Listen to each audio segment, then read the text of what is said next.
দরজার সামনে কাফনের কাপড় ও চিরকুট রেখে প্রাণনাশের হুমকি দেওয়ার ঘটনা ঘটেছে নাটোরের নলডাঙ্গা উপজেলায়। ভুক্তভোগী আব্দুল গফুরের পরিবারের সদস্যরা জানান, মঙ্গলবার দিবাগত রাতে দুর্বৃত্তরা বাড়ির গেটের সামনে কাফনের কাপড় রেখে যায়। সঙ্গে ছিল একটি হুমকিমূলক চিরকুট। আমি ফজরের নামাজ পড়াতে বাড়িতে এসে দেখি আমার গেটের সামনে এই দুইটি জিনিস, একটা চিরকুট লেখা আর এই সাদা কাপড় পলিথিনের মধ্যে দিয়ে জোড়া আমার গেটে বাঁধিয়ে রাখছি। চিরকুটে লেখা ছিল, সময় থাকতে ভালো হয়ে যা, পরে আর নাও সময় পেতে পারিস, আল্লাহ ছাড়া বাঁচানোর মতো কেউ নেই, অবস্থা খারাপ হওয়ার আগে ভালো হয়ে যা, আল্লাহ তোকে হেদায়েত দিক। আমরা তো সাধারণ লোক, আমাদের মতো লোক এইভাবে বেঁচে থাকা খুব দুর্দায়।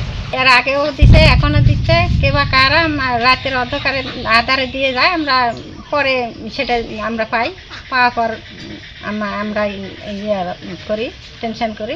সকালে ঘুম থেকে উঠে কাফনের কাপড় আর এই চিরকুট দেখে আতঙ্কিত হয়ে যায় পুরো পরিবার। ভুক্তভোগী পরিবারের সদস্যরা জানান, কে বা কারা এ ঘটনা ঘটিয়েছে তা তারা জানেন না।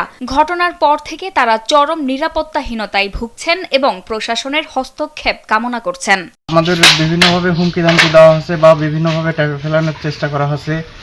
তো আমার জোর দাবি প্রশাসনের কাছে যে আমার পরিবার এবং আমরা সবাই নিরাপত্তাহীনতায় ভুগছি, ঊর্ধ্বতন কর্তৃপক্ষ বিষয়টা যেন আমলে নেয়। এ বিষয়ে কোনো অভিযোগ পেলে তদন্ত সাপেক্ষে প্রয়োজনীয় ব্যবস্থা নেওয়ার কথা জানান নলডাঙ্গা থানার ওসি নূরে আলম।